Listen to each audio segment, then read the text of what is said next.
Entrez parce qu'on commence juste la visite et c'est intéressant ce que dit Laurent Boudy, t'as grandi toi. Parce que c'est des plantes que je choisis, arroser et pâturer mon tombu à certains moments, qu'en fait ça va produire ça. Et c'est comme ça que tout doucement, tu vois, en 30 ans, je suis passé de charrue, rotavator, tous les outils mécaniques possibles et imaginables pour préparer les sols, à la création d'un sol uniquement avec un sac de graines. Et sans tracteur, sans rien. Qui est certainement dans la vrille là, tu vois. Ici, regarde, dans le moindre détail, tout est beau jusque dans le moindre détail.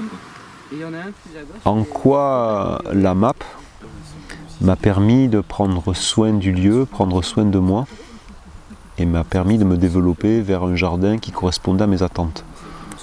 Cette question, en fait, elle répond à de quelle manière je commercialise ce que je produis dans un lieu et quelles conséquences ça a, la manière dont je commercialise sur la manière dont je vais gérer le lieu. Vu que le lieu, c'est l'espace dans lequel je m'investis totalement, quoi. Et dans lequel, au-delà de produire légumes, je vais produire du moi en fait. Je vais produire quelque chose qui est en moi, puisque je suis confronté à une transformation au fur et à mesure que je transforme le lieu. Et donc je répète, construire un lieu, c'est se construire. Et donc jardiner, c'est se jardiner. Et du coup, suivant la manière dont on vend, donc la manière dont on commercialise, ça va conditionner la manière dont on produit. Et du coup, la manière dont on jardine, et du coup, la manière dont on se jardine.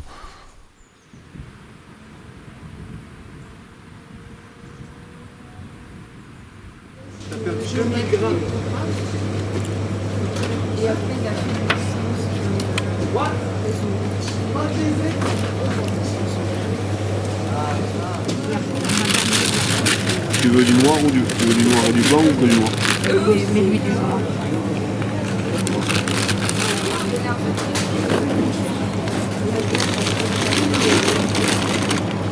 J'étais incapable moi de penser la map en fait. Dans mes représentations commerciales, dans ma relation au commerce en fait, c'est pas un espace que j'investis avec autant d'imagination que le jardin. Où là je suis vraiment dans un lieu où je vais l'investir avec beaucoup d'imagination, quoi, tu vois, et je peux inventer des choses nouvelles.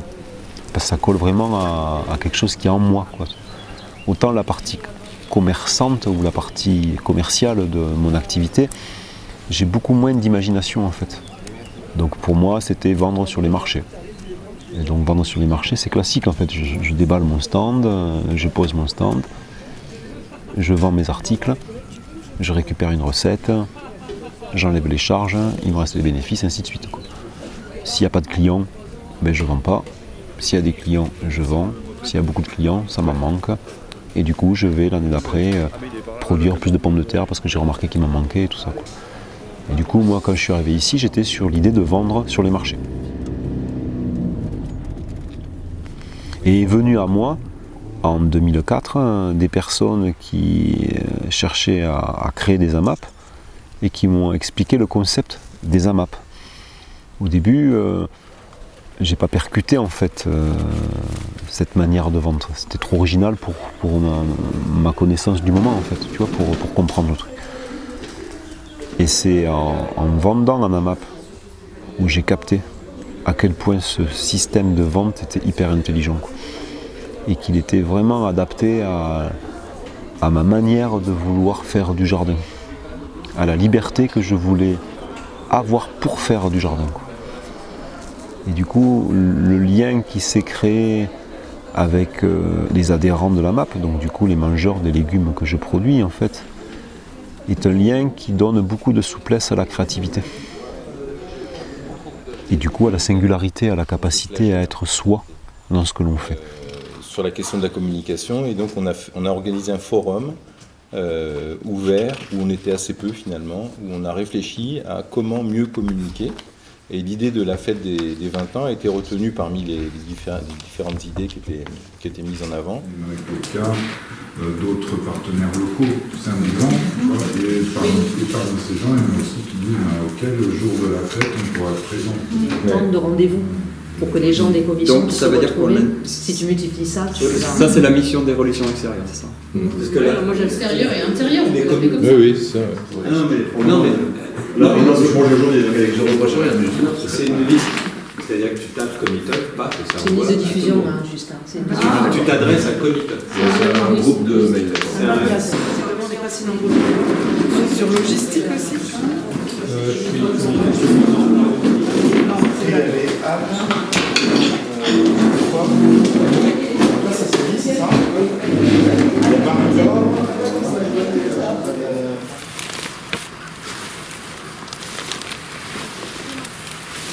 Là, je comprends mieux qu'on va plus vite que la tondeuse. Ah ben tu vois un peu à la vitesse où on va. Ah, Tu t'as vu à la vitesse où on va. tu vas plus vite que moi. Oui, c'est normal, parce que moi j'ai l'habitude. Il peut y avoir des investissements dans le jardin qui ne sont pas des investissements liés à la production directement. Je peux par exemple faire des essais pour essayer d'améliorer ma production de poireaux. Je ne suis pas sûr d'avoir une récolte de poireaux et du coup ça entraîne un coût. Je peux introduire des ornementales à l'intérieur du jardin qui vont renforcer la fécondité du jardin, mais qu'on ne retrouvera pas dans les paniers. Et pourtant il y a un coût pour le mettre en place. Tu vois ? Et du coup, suivant la maturité du lieu, il y a des coûts qui vont s'adjoindre à la production, qui seront répercutés sur le prix du panier. Mais le résultat, c'est qu'on travaille sur du long terme. Donc on installe une personne qui va produire des légumes de qualité pour des personnes qui sont le plus proches possible du lieu. C'est pas toujours facile puisque nous on est excentré par rapport aux zones d'habitation, quoi. Le lieu, il va se bâtir dans le temps. Ce que ce lieu était il y a 22 ans maintenant et ce qu'il est aujourd'hui, c'est totalement différent. La quantité qu'il produit aujourd'hui n'est pas la même que celle qu'il produisait avant, et les coûts pour produire ces pommes de terre sont inférieurs à ce que ça a été à une époque.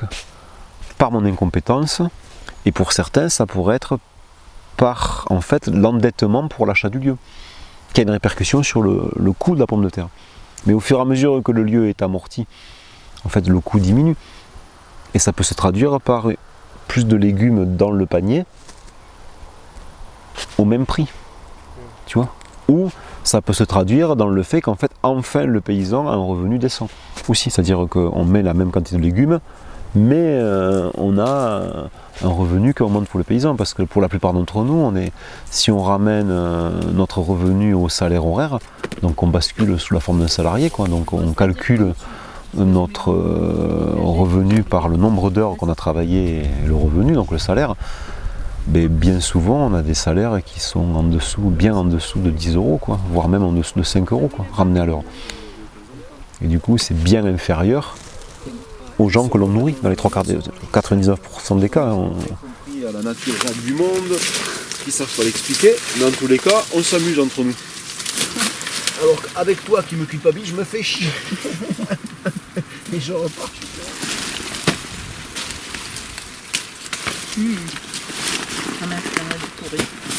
C'est bon.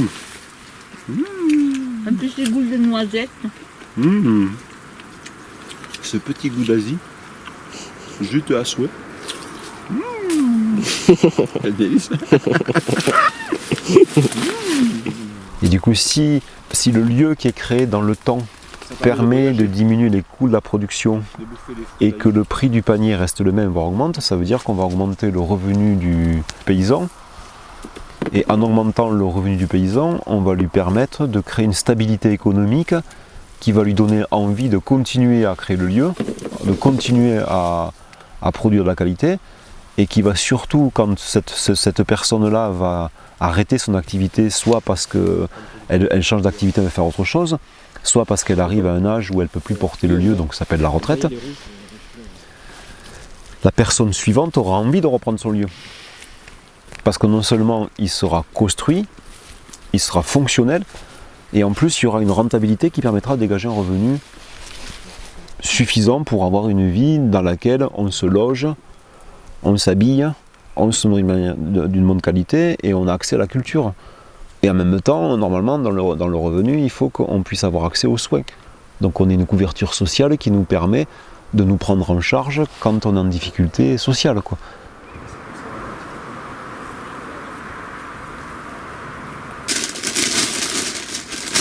mais de toute façon, il n'y en aura pas assez là. On doit aller, il nous en manquera 2, on ira aller chercher les 2 qui me manquent. Bah, moi j'irai le chercher pendant que tu vas au raisin. Non? Je sais pas. Le raisin, je peux, je l'ai posé. Chapi, chapeau. Chapi, chapeau. Chapidon. Chapi, chapeau. Voilà. Chapidon. Chapi, chapeau. On fait quoi avec les fenouilles? Avec les fenouilles?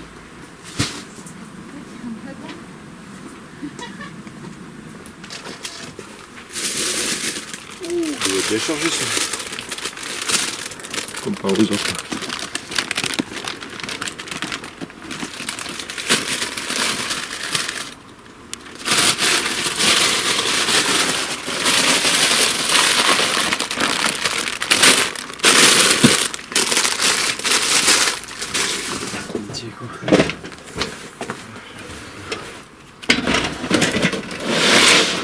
Tout ça, ça nécessite de la conscience et de l'engagement.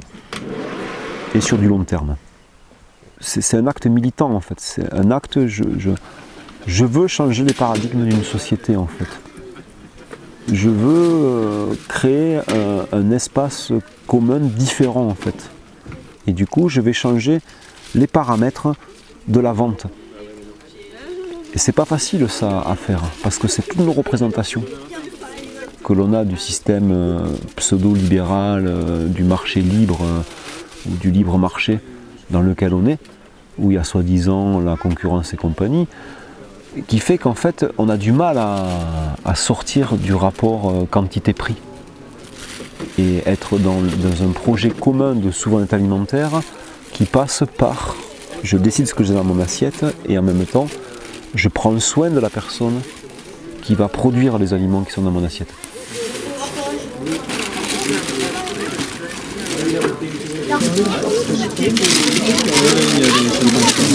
Et éventuellement ce soir vous pouvez apprendre le mien.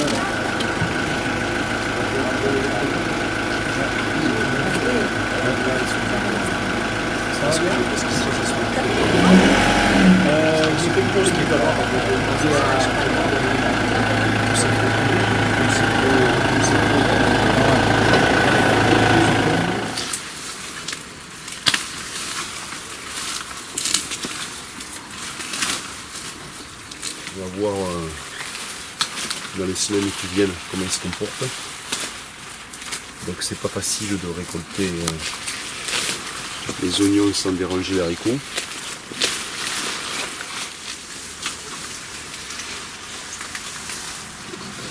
Cette agriculture qui va créer de la fécondité, cette agriculture qui va créer de la qualité, cette agriculture qui va faire ce qu'on appelle l'agriculture biologique avec un grand B en fait, cette agriculture qui va étudier le vivant pour pouvoir faire travailler le vivant et pas contre le vivant en fait, c'est pas l'agriculture de hier, c'est pas l'agriculture d'aujourd'hui, c'est l'agriculture de demain. Et c'est nous les paysans, les jardiniers, qui sommes les créateurs de ça par notre activité. Donc il ne peut pas y avoir d'école pour nous enseigner, puisqu'en fait on crée du nouveau en fait. On crée quelque chose de nouveau, à plein de niveaux. Et du coup forcément les jardins dans lesquels on travaille ne sont pas au maximum de l'expression de leur potentiel, puisqu'on le cherche à le créer. Un lieu comme ici qui a 22 ans aujourd'hui, quand je suis arrivé ici en fait c'était une terre labourée sur 3 hectares. Aujourd'hui, je pose la caméra, elle a un peu de vue, c'est comme ça sur les 3 hectares en fait. Mais ça s'est pas fait en un jour ça.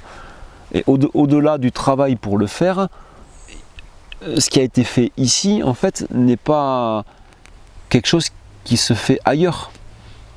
Donc j'ai pas pu prendre exemple sur un autre endroit en fait. Il a fallu que je le crée par ma propre ressource et par le lien que j'avais avec d'autres qui le créent d'une manière artisanale comme moi. Donc j'ai pas pu l'apprendre dans une école agricole, puisqu'il n'y a aucune école agricole qui enseigne ça. Elle enseigne même l'inverse. Coupez tout, mettez des machines, produisez en masse, apportez des engrais organiques, des engrais chimiques. Enfin, je ne vais pas rentrer dans le détail technique, mais elle est aux antipodes de cette manière de faire l'agriculture. Et du coup, ça, forcément, ça a une répercussion sur la quantité dans le panier. Ça a une répercussion des fois sur la qualité visuelle des produits. Et du coup, le consommateur, s'il n'a pas conscience qu'en fait, quand il achète un panier, il n'achète pas que de la nourriture pour sa semaine. Il participe à la création de quelque chose de nouveau. Tant au niveau des pratiques culturelles, que de la création d'un lieu, que de la manière dont il va consommer, qui est nouveau pour lui aussi. Donc il ne va pas choisir les aliments dans son assiette, c'est le jardinier et le jardin qui va choisir pour lui. Et du coup, lui, en fait, il va être obligé d'avoir de l'originalité pour nous, quand il n'y a pas que des AMAP en légumes, mais en tous les cas, je parlais d'une AMAP légumes, pour pouvoir cuisiner les légumes. Et du coup, on va se retrouver en tant que personne engagée à manger un AMAP, à un moment donné, à se dire, mais ça me paraissait cool, mais moi je l'assume pas en fait, parce que les légumes je ne sais pas les faire, parce que ça ne correspond pas à ce que je voulais, parce que la qualité n'est pas là, et du coup la personne ne va pas s'engager sur le long terme. Elle ne va pas comprendre en fait qu'elle doit faire elle aussi un travail sur sa manière de cuisiner et de manger, et qu'en même temps, elle n'est pas dans une situation paisible en fait. Un paysan se suffit tous les 2 jours, donc mon paysan est en danger, et ce que je mange en fait peut m'intoxiquer. Et je peux mourir moi aussi en mangeant. Elle est là-dedans. Et du coup, si elle n'a pas conscience de ça, à un moment donné, elle va pas s'astreindre à revenir toutes les semaines chercher un panier de légumes. Et du coup, les adhérents vont partir. 1 an, 2 ans, ils vont partir. Certains vont rester. Et ceux qui restent, c'est ceux qui ont conscience de ça, en fait. Et c'est ceux qui, après, savent mesurer la qualité des produits qui sont complètement différents, parce qu'ils sont produits différemment. Et c'est ceux qui viennent régulièrement sur le jardin et qui disent « Putain, le jardin s'est transformé ». C'est ceux qui créent de l'intimité, du lien avec le paysan. Et qui voient le paysan s'épanouir et qui sont contents, tu vois. C'est ceux-là qui vont rester dans le long terme. Mais ceux-là, ça représente une minorité. Donc c'est très dur à maintenir une AMAP dans le long terme, dans l'état actuel de la dégradation des modèles de vente, de la manière dont on cuisine, et ainsi de suite. Mais c'est aussi normal, puisqu'en fait la MAP est une réaction à cette dégradation. Il y a quelque chose de logique en fait. La MAP émerge parce qu'elle veut changer les paradigmes d'une société qui tue des paysans et empoisonne des mangeurs. Et du coup, forcément, les gens qui viennent à la MAP, ils sont eux-mêmes un pur fruit de cette société-là. Et du coup, ils sont complètement pétris des représentations qui justifient l'assassinat d'un paysan et l'intoxication de nos enfants avec des sodas sucrés, quoi, tu vois. Ou des surcharges protéinées. À balle.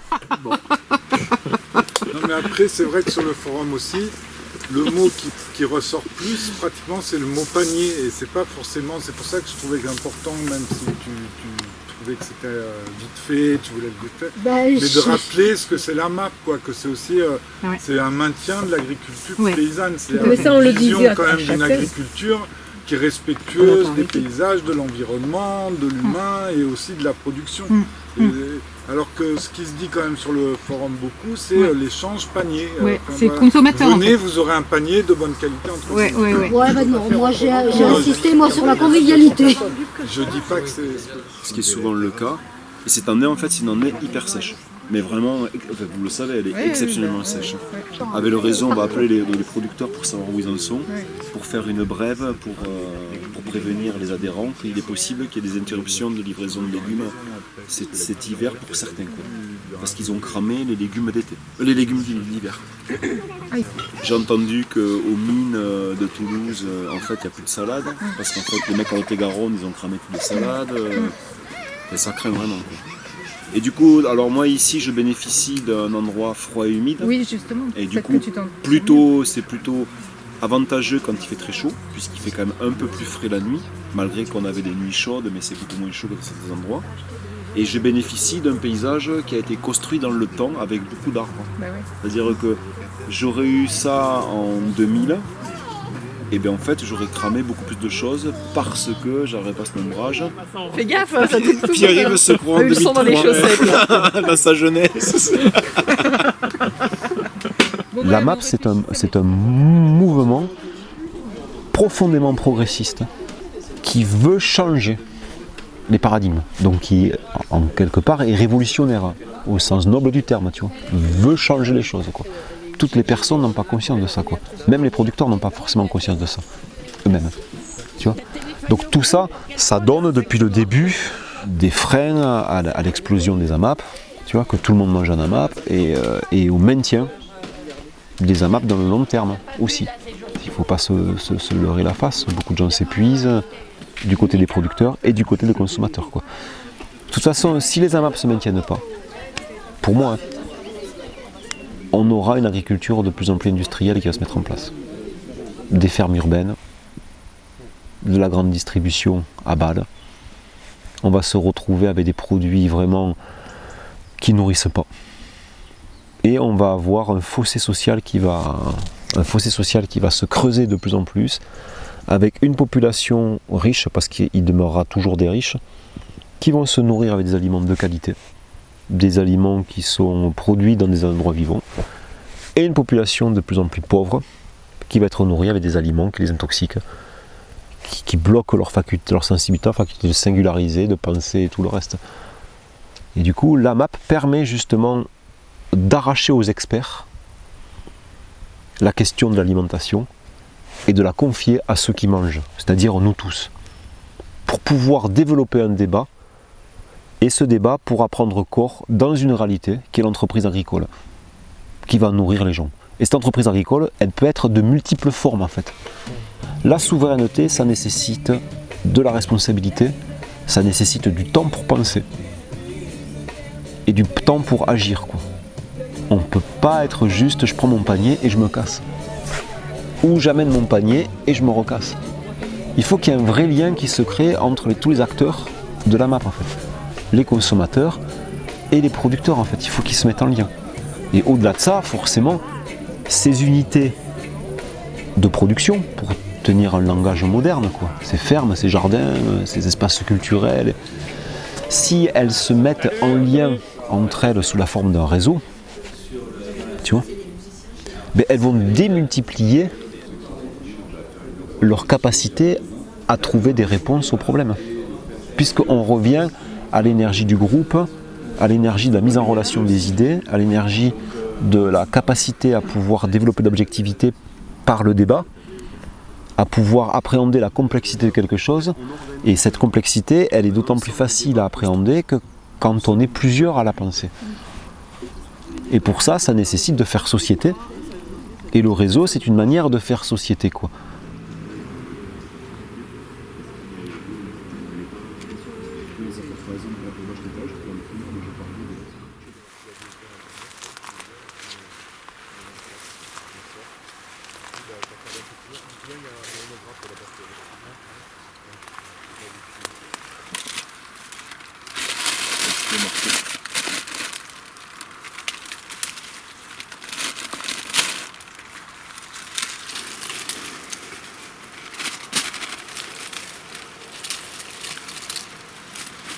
C'est toutes ces raisons en fait que j'ai découvert au fur et à mesure que j'ai vendu en AMAP en fait.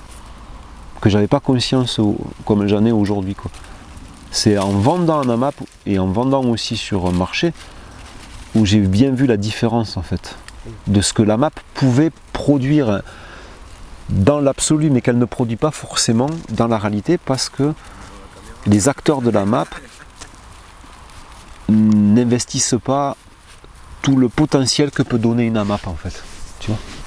Tout ce que l'AMAP dans son idée peut donner pour créer ces lieux qui seront et qui peuvent être des réponses à la réalité économique et sociale dans laquelle on est aujourd'hui en 2022, quoi. Tu vois, tous ces problèmes d'augmentation, ces problèmes d'instabilité de marché, tu vois, ces problèmes de regroupement des gens en ville et tout ça, quoi. C'est en ça que je trouve que la MAP est chouette, quoi. Tu vois, mais bon, c'est facile d'en parler là, c'est sûr, au pied d'un arbre, tranquillement, mais le mettre en œuvre, faire que ça existe dans la durée, tu vois, faire que ça se diffuse dans un plus grand nombre pour que ça puisse prendre corps, et que ce plus grand nombre, par ce que chaque individu dans le nombre représente, par sa différence, peut nourrir en termes de nouveau, tu vois. Parce que la map, en fait, c'est pas quelque chose de statique, c'est pas quelque chose, voilà, la map c'est comme ça et ça bouge plus en fait. C'est pas ça une map. C'est comme l'agriculture biologique. L'agriculture biologique, c'est pas juste, ben en fait, je mets pas de produits chimiques et ça bouge plus en fait. C'est l'agriculture biologique, c'est l'agriculture du vivant, qui étudie le vivant. Et donc forcément, le vivant, il se transforme tout le temps. Donc forcément, l'agriculture biologique, elle va se transformer tout le temps dans le temps, quoi. Et du coup, pour les AMAP, c'est pareil. C'est une idée qui est ancrée sur l'économie fraternelle, peut-être de l'économie du don aussi à certains niveaux, tu vois, et qui se veut la plus horizontale possible, et répondre aux besoins, nourrir bien les gens, les consommateurs et faire que le producteur puisse s'épanouir dans son travail. C'est les fondements, mais ça peut prendre plein de formes en fait, dans le contexte actuel. Ça peut prendre plein de formes. On revient à cette idée en fait, comment permettre à l'originalité de s'exprimer en fait, à la singularité, à l'originalité de s'exprimer quoi. La map permet ça, concrètement. En tous les cas, elle m'a permis, par cette manière de vendre, de pouvoir produire ce lieu qui est singulier. Elle m'a permis ça. Vraiment quoi. Du coup, ça me conforte dans l'idée que, en fait, cultiver la singularité, c'est une manière de pouvoir sortir des problématiques dans lesquelles on est aujourd'hui. Tu vois, et on peut avoir des outils à plein de niveaux, quoi, au niveau culturel, au niveau de la vente, à plein de niveaux, quoi. On peut avoir des outils pour faire ça, quoi.